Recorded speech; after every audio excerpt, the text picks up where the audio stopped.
அடுத்து playing deck of playing cards. ஓ குரலி வித்தையா? பிளேயிங் கார்ட்ஸ் இருக்கு. இதுல இருந்து ஏதாவது ஒரு கார்டு வச்சுக்கோங்க. ஏதாவது கார்டு வச்சுக்கோங்க.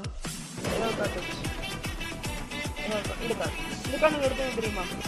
ஓகே இந்த கார்டு எடுத்து மேலே வச்சுருங்க. நீங்க பார்த்துவாங்க. என்னது இது?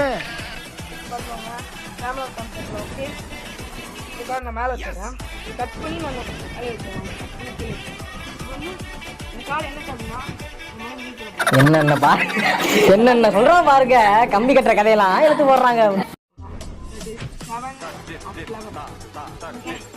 அப்ப அந்த கார்டு மட்டும் சொன்னா நல்லா இருக்குங்களா? அந்த கார்டையும் பிடிக்காது ஒரு எனிமி. அந்த எனிமி மட்டும் திரும்பி இருப்பாரு.